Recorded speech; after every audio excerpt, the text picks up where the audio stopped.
So I'm presenting the Boise Sky Lantern Festival. So that takes place the 15th day of the first lunar month of every year, according to the Chinese calendar. And so on that day, there's festivities such as games. We got lantern decorations, games pertaining to lantern riddles exactly.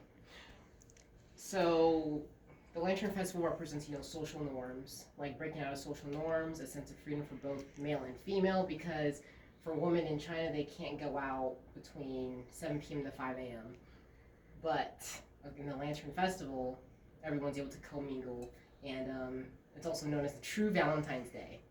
So in China, that's what it's known for. So as we keep going, in Boise, the Sky Lantern Festival is geared towards the understanding the virtues of peace, forgiveness, and reconciliation. Reconciliation in terms of it's honoring those in your family that have passed away. I made some quick slides for that too. So here we go. Peace, forgiveness, and reconciliation. All right, so February 5th of 2023 is going to be the next Moon Festival or the next Boise Sky Lantern Festival. And and you can usually calculate that usually after the first Chinese New Year, which is January 22nd of 2023. So it can be kind of confusing sometimes to figure out which day actually lands on, because the Lunar Festival is always in February. So it could be from usually February 5th, sometimes February 9th. It depends on the leap year or the leap month. Here we go. Okay. And going on from the leap month, it's also in terms of the moon. So the full moon is on February 5th. And it being the full moon, it's represented as also the lunar month. And every full moon has its celebration. The first one, which is the Sky Lantern celebration. Some little fun facts for the delicacies of the Lantern Festival is Tangwan. It's almost like a mochi, but it's not a mochi. It's filled with everything else besides a type of cream. Like filled with like peanut butter or sesame seeds. And that originated or started out as Yuan Zhao in the Ying Dynasty in the 4th century. So it's not the same as Tangwan. In 1912 through 1916, there's this one, the president at the time, I believe his name was like Shang Wang, that was his name. He just didn't like the name Wang Zhao, because Wang Zhao Jie is literally what it means, the Sky Lantern Festival. That's what it is in China. So because it was too close to the name, he was just like, you know what? Get rid of it. It's called Tangwan, and it's not very creative at all. It literally means rolled balls in soup. So it's kind of like, you know what? He was not very creative with the name, but it became Tangwan, became very popular, and after 1916 and up until the 1400s was when Wang Zhao was used. So we're going into the lunar day importance. So there are different gods in Taoism. Shanwan being the heaven officer, Chengwan being the hell officer, and then there's a Zhe Wan. She's a water officer. They each have their own purpose. So on the day, Shanwan, also commonly known as the Jade Emperor in China, is celebrated at the Lantern Festival. And there's a lot of stories of why he's celebrated, mainly because it's his birthday. It doesn't land on that specific day all the time. His birthday being February 9th, however, the Lantern Festival always dedicated towards him. So people who celebrate the Lantern Festival pray to him. They're like, they pray for forgiveness, for peace, for a great new year moving forward. They do that to protect themselves from Chengwan, because when it's his time to come out on the 15th day of the 7th lunar month, he pardons ghosts and sends them to eat humans on that day.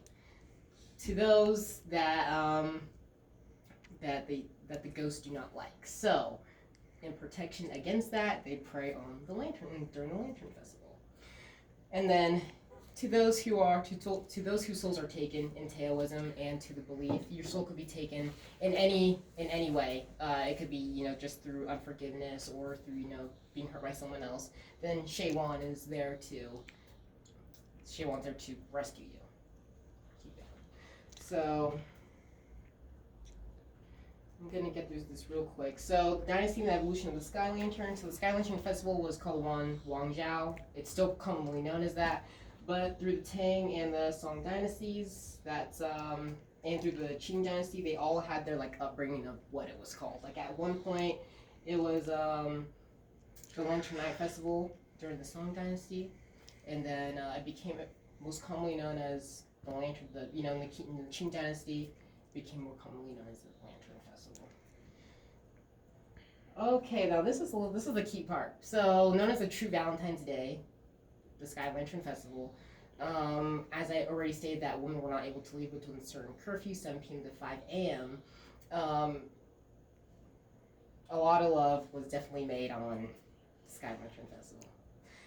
Some stories that show the importance of the lantern specifically. So the Lantern Festival, in the Taoistic terms, is to praise the Jade Emperor.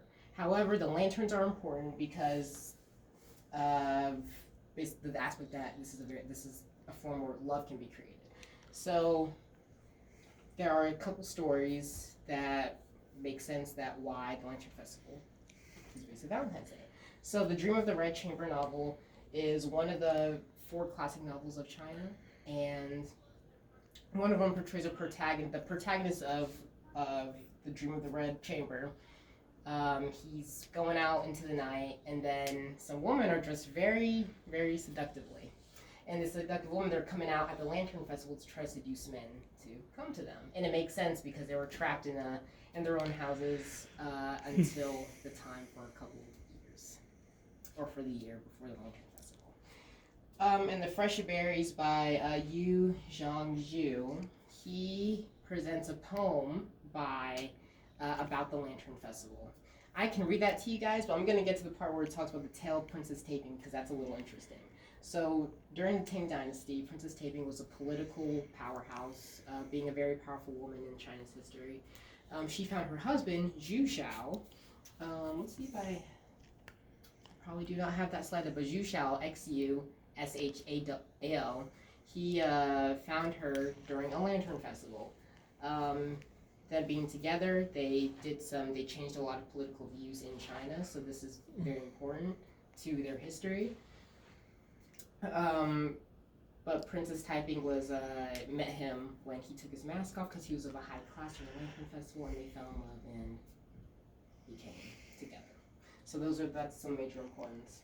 The Lantern Festival basically is about protection, how love changes and how love creates its own different meanings for the festival. Because for one, it evolved through time. It had different meanings from Wangzhou to the Lantern. Wangzhou, then when people got together for the Lantern Festival, and then the Lantern Festival. That time between the Tang and Song dynasties where it had some various names. So the prayer to the Jade Emperor, the protection that the Jade Emperor brings, and the stories, which I'll explain really quickly after I explain just the overall meaning of what the Lantern Festival is supposed to be. Some stories to conclude are one story from China's novels, where some pirates attacked an island, and the villagers, they left to go flee to a mountain. And after the pirates finished the rampage, they left and they sent lanterns the villagers sent lanterns into the sky to let everyone else know that they're free, that they can go back to the village. So a sense of freedom. That's what the lanterns represent. Another story is when the Jade Emperor. So one of the villagers killed his favorite crane. So the Jade Emperor wanted to come down and send fire to the village. The villagers created lanterns to represent the fire and the flames, and the Jade Emperor was deceived and then went on his way. So the lanterns also represent protection from the Jade Emperor. Also in honor that he is very powerful and can cast fire and destroy everybody. So that's the Lantern Festival. That's a Boy Scout Lantern Festival. It's an opportunity for love to change, for people to change by love, and for openings for people to come together and for community to be strong and to be developed, and for strength for the strength of community to be one. So hopefully you guys can enjoy whatever activities or events you guys want to go to. You can find that community and hopefully change the purpose of what it means so that it can be stronger for those after you.